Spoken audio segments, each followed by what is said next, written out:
நம்முடைய விசுவாச கீதங்களிலே 219வது பாடலை ஒரு சரணம் நாம் எழுந்து என்று பாடுவோம். அப்பொழுது ஆண்டவருடைய திருவார்த்தையை கேட்கிறோம். விசுவாச கீதங்களிலே 219 பலிபீடத்தில் என்னை பரமே கல்வாரியின் அன்பை கண்டடை ஓடி வந்தேன். ஒரு சரணத்தை பாடி அமர்வோம்.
நாங்கள் உமக்கு நன்றி செலுத்துகிறோம். இந்த நாளில் நம்முடைய பிள்ளைகளாகி நாங்கள் உம்மை பாடி உம்மை ஆராதிக்கும்படியாக நீர் எங்களுக்கு தந்த நல்ல சாக்கியத்துக்காக நன்றி செலுத்துகிறோம். உம்முடைய திருவார்த்தைக்கு நேராக வந்திருக்கிறோம். ஆண்டவரே, உம்முடைய பிள்ளைகளோடு பேசுவீராக. கேட்கிற தம்முடைய பிள்ளைகளும் பேசுகிற அடியேனும் உம்முடைய கருத்தில் இருக்கிறோம். கர்த்த நலமானவர்களை தருவீராக. உம்முடைய திருக்கரம் தம்முடைய பிள்ளைகளை ஆளுகை செய்யும்படியாக ஜெபிக்கிறோம். கர்த்தாவே, இந்த ஒலிபெருக்கி வழியாக யார் யாரெல்லாம் இந்த செய்தியை கேட்டுக் கொண்டிருக்கிறார்களோ அவருடைய வாழ்விலும் கர்த்தர் அதிசயம் செய்யும்படியாக ஜெபிக்கிறோம். உம்முடைய தயவுள்ள கரங்களிலே தாழ்த்துகிறோம். இறைமைந்தன் இயேசு கிறிஸ்து நாமத்தில் ஜெபிக்கிறோம் எங்கள் ஜீவனுள்ள நல்ல பிதாவே, ஆமென்.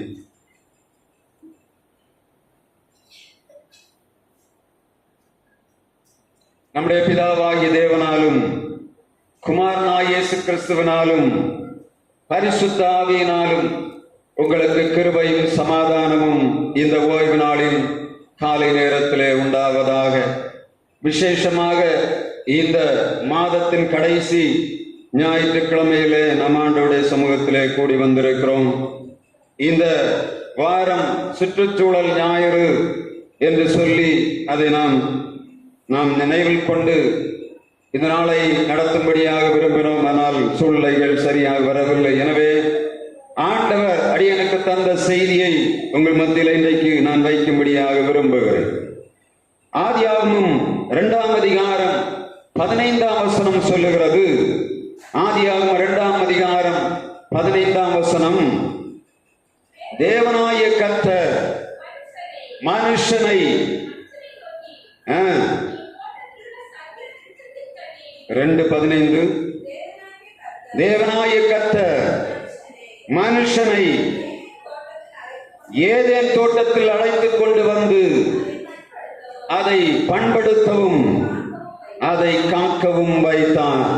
தேவனாகிய கர்த்தர் மனிதனை ஏதேன் தோட்டத்துக்கு கொண்டு வந்து அதை காக்கவும் அதை பண்படுத்தவும் வைத்தான். நமக்கு கொடுக்கக்கூடிய ஆண்டவர் ஒரு நிலத்தை தருகிறார், ஒரு வீட்டை தருகிறார், நமக்கு வேலை வாய்ப்புகளை தருகிறார். எல்லாவற்றிலும் ஆண்டவர் கொடுக்கக்கூடிய கட்டளை என்ன? ஆதாமுக்கு கொடுத்த அதே கட்டளையை எல்லா இடங்களிலும் கொடுக்கிறதை நாம் பார்க்க முடியும். ஒரு மனிதனுக்கு ஆண்டவர் ஒரு வேலையை கொடுக்கிறார் என்று சொன்னா அதை பாதுகாப்பதும் அதிலே வளர்வதும் அவன் கையில் தான் இருக்கிறது. ஒரு சிலர் தன்னுடைய வேலையை எடுக்கும் போது நான் பார்த்திருக்கிறேன், மிகவும் அற்பமான பணியிலே ஒரு அசிஸ்டன்ட் என்ஜினியராக வேலையிலே அவர்கள் ஜாயின் பண்ணுவார்கள். அவர்கள் அந்த ஆர்கனைசேஷனை விட்டு வெளியே வரும்போது மனிதராக வெளியே வருவார்கள். ஒரு சிலர் அசிஸ்டன்ட் என்ஜினியராக வேலையில ஆரம்பித்திருப்பார்கள், கடைசியில ஹெல்ப்பராக வெளியே வருவார்கள். 2 பேருக்கும் வித்தியாசம் உண்டு, அப்படித்தானே? உண்டா இல்லையா? நம்ம கண்ணால பார்க்கிறோம். அநேகர் ஒரு வேலையை பெற்றுக் கொள்ளும் போது அவர்கள் வந்து அதை பெற்றுக் கொள்ளுகிறார்கள். அதற்கு அப்புறமாக அவர்கள் எடுக்கிற தீர்மானங்கள் அது அவர்களை மேலே கொண்டு போகும், இல்லாவிட்டால் அதை கீழே கொண்டு போகும். இது ரொம்ப கவனமாக நம்ம கவனிக்க வேண்டியது என்ன சொன்னா, கொடுத்த வேலை ஜாக்கிரதையாக செய்து உயர்வுகளுக்கு நேராக தன்னுடைய படிகளை சரியாக கொண்டு போகிறவன் மேன்மை அடைவான். கொடுத்த வேலையை உதாசீனப்படுத்தி விட்டு ஏதோ ஏதோ என்று சொல்லி செய்தால் என்ன ஆகும்? நம்முடைய வாழ்விலே மேன்மைகளை காணும். எல்லாத்தையும் நம்ம கவனிச்சா தெரியும்.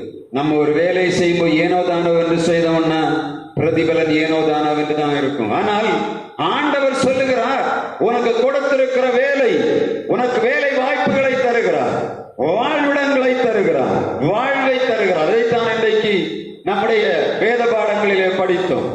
ஆண்டவர் 3 மிக முக்கியமான காரியங்களிலே நாம் பாதுகாக்க வேண்டும், அவைகளை பண்படுத்த வேண்டும் என்று சொல்லி ஆண்டவர் இன்றைக்கு உங்களுக்கு செய்தியை தரும்படியாக ஆவல் உள்ளவராக இருக்கிறார். அந்த 3ல நாம் எதுல இருக்கிறோம், பிரச்சனைகளுக்குள்ள இருக்கிறோம் என்பதை தெரிந்து கொண்டோம் என்று சொன்னா நம்முடைய 7வது மாதம் நமக்கு ஆசீர்வாதமான மாதமாக மாறும்.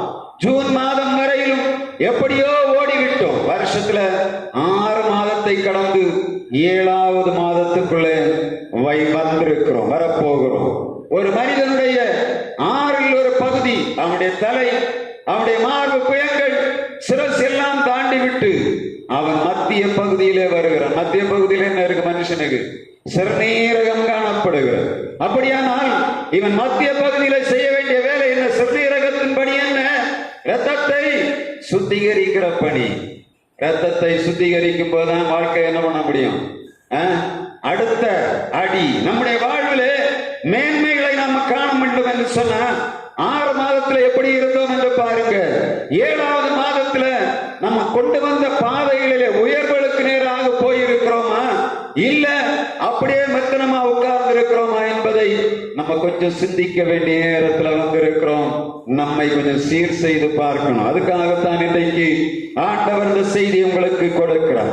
நாம் இந்த சுற்றுச்சூழலை பற்றி தியானிக்கும் போதுதான் ஆண்டவர் மிக முக்கியமாக கொடுத்த கட்டளையை எனக்கு கொடுத்தார். அப்பதான் நான் தேடி பார்த்தேன், வேதத்துல இந்த திருச்சபைக்கு எதை கொடுக்க வேண்டும் என்று சொல்லி நான் தேடி பார்த்தேன். நமக்கு இயற்கை வளங்களை நம்ம பாதுகாக்கணும், நம்முடைய வாழ்வை பாதுகாக்க வேண்டும். அதை போல நமக்கு தந்திருக்கிற வாய்ப்புகளை நாம் பாதுகாக்க வேண்டும். 3 முக்கியமான செய்தி. ஆண்டவர் நமக்கு தருகிற வாய்ப்புகள், ஆண்டவர் நமக்கு தருகிற வாழ்வு, ஆண்டவருக்கு தருகிற வாழ்விடம், 3ஐயும் நாம் பாதுகாக்க வேண்டும். அது நம்முடைய வாழ்விலே ஆசீர்வாதம். இவைகளை நாம் செய்யும் போது நம்முடைய தனி மனித வாழ்வு ஆசீர்வாதம் பெறும், நம்முடைய குடும்பங்கள் ஆசீர்வாதம் பெறும், நம்முடைய சமுதாயம் ஆசீர்வாதம் பெறும், நம்முடைய திருச்சபை ஆசீர்வாதம் பெறும் என்பதிலே எந்த விதமான சந்தேகமும் இல்லை. மத்தேயு 25ஆம் அதிகாரம் 28ஆம் வசனம் சொல்லுகிறது. வாசிக்கலாம். முதலாவதாக ஆண்டவர் நமக்கு தருகிற எவைகளை தருகிறார், அவைகளிலே நம்முடைய பாதுகாப்பு எப்படி இருக்கிறது என்பதை கொஞ்சம் யோசித்து பார். மத்தேயு 25ஆம் அதிகாரம் 28ஆம் வசனத்தை ஒரு வாசிக்கலாம். கொடுங்கள், உள்ளவன் எவனோ அவனுக்கு கொடுக்கப்படும், பரிபூர்ணமும் அடைவான், இல்லாதவனிடத்திலிருந்து உள்ளதும் எடுத்து போடப்படும். அந்த சம்பவம் நமக்கு தெளிவாக தெரியும். ஒரு எஜமான் தூரதேசம் போகிறான், தன்னுடைய வேலைக்காரர்களை அழைத்து ஒவ்வொருடைய தகுதிக்கு தக்கதாக தாலந்துகளை கொடுக்கிறான். ஒருவனிடம் எத்தனை கொடுத்தான்? 1 தாலந்து. எவ்வளவு தெரியும் அவனுக்கு? அந்த 1 தாலந்து தான் அவருக்கு தெரியும். அவருடைய தகுதி என்ன? 1 தாலந்து. ஒரு ஆட்ட 2 பணத்தை கொடுக்கிறார், கொடுத்து விட்டு சொல்லுகிறார் ஒரு ஆட்ட 5ஐ கொடுக்கிறார். எப்படி கொடுக்கிறார்? அவனுடைய திறமைக்கு தக்கதாக ஆண்டவர் தாலந்துகளை கொடுக்கிறார். ஆண்டவர் கொடுக்கிற தாலந்தை நாம்